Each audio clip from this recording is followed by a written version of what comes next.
Subscribe to my channel and hit the bell icon so you never miss any video from my channel. कुछ न जाए। आज जब भी आप बिलखुसूस वहाबियों के पास जाते हैं वो सुन्नत को ज्यादा फॉलो नहीं करते, बारहा कहते ये भी कुरान से दिखा, ये भी कुरान से दिखा, वो भी कुरान से दिखा, क्योंकि सुन्नत से दूर हैं। खलीफा सानी के जमाने तक यानी जनाबे उमर के जमाने तक तमाम अहले सुन्नत वजू वही करते थे जो आज शिया वजू करते हैं। खलीफे सालिस यानी जनाब उस्मान के ज़माने में वज़ू की तरतीब बदल गई। कैसे बदली? सबको पता था कि इस तरह वज़ू करते हैं, लेकिन तरतीब बदली। क्यों? उन्होंने कहा हम कुरान से जो नतीजा ले रहे हैं हो सकता है रसूल खुदा ने नतीजा और लिया हो।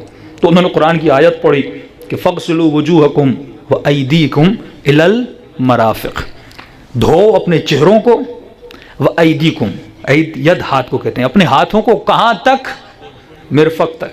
तो आपने अहले सुन्नत को देखा होगा जब वज़ू करते हैं तो पानी ऊपर फेंकते हैं, कहते क्योंकि लफ्ज़ तक है, इला तक की माना देता है, कहां तक? मिरफ़क़ तक। हम शिया इस्तिदलाल क्या करते हैं? हम कहते हैं अगर किसी ने कहा कि दीवार को धो या रंग करो छत तक, तो ये तक जो है उसकी साइज को बयान करता है।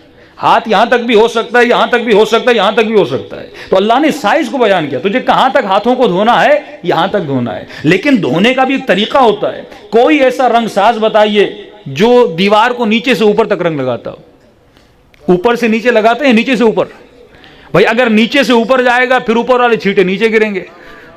यानी अगर मैं पानी ऐसे डाल रहा हूं तो ये छींटे सारे वापस आएंगे ना। अगर नीचे से रंग करूंगा तो ऊपर जाऊंगा तो छींटे फिर नीचे गिरेंगे। वो कौन सा गाड़ी वाला जो गाड़ी को नीचे से ऊपर तक धोए? तो ये उसूल दीन में या फ़िक़्हुल उसूल में हम बताते हैं कुछ अक्ल भी इंसान इस्तेमाल करे। जब रसूल खुदा बता कर गए तो बहुत सारे ऐसे कवानीन जिन्होंने कहा हमें कुरान से ये समझ में आता है लिहाजा हम इसको ऐसे करते हैं। फ़क़ीह ने कहा मुझे ये समझ आता है, इमाम ने कहा मुझे ये समझ आता है, लिहाजा रद्द बदल हुआ। अल फ़िक़्हु अलल मज़ाहिबिल अर्बआ, जब ये आप किताब पढ़ेंगे उसमें तमाम तर बताया गया है कि दीन में रद्द बदल कहाँ से आया, अज़ान का इजाफा कहाँ से आया। इसे आप कहते हैं सीरत खलीफैन या शेखैन कहते हैं। मौला अली जब खिलाफत पर आने वाले थे तो मौला से लोगों ने एक सवाल किया, क्योंकि दो खलीफों के बाद एक गुरु बना 6-7 सहाबियों का, उसके बाद मरवान जिसमें जाता लिहाजा वो खलीफा बनता।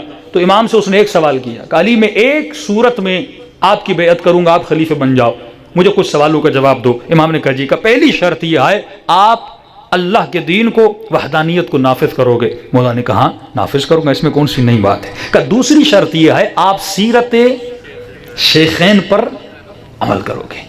तो इमाम ने कहा मैं सुन्नत रसूल पर तो अमल करूंगा, लेकिन तुम्हारे कहने का मतलब क्या है? क्या सीरत शेखैन सुन्नत रसूल से अलग है, या शेखैन ने वही किया जो रसूल खुदा ने किया? अगर तुम कहते हो अलग है तो गरेबान तो तुम्हारा पकड़ा जाएगा। अगर सीरत शेखैन वही है जो रसूल खुदा की सीरत है तो फबिहा, अली को अमल करने में क्या है, ता क़यामत अली उन पर अमल करवाएंगे। तो उसने कहा या अली तुझसे बात करने में मैं जीत तो नहीं सकता, मुझे हाँ या ना में जवाब दो। तो इमाम ने कहा नहीं, मैं सीरत रसूल को नाफिज करूंगा। उसके बाद खिलाफत मौला अली को नहीं दी गई, वोट ज्यादा हो गए, डेमोक्रेसी थी और खलीफे जनाब उस्मान बन गए। सब बात पढ़े मोहम्मद वाले मोहम्मद।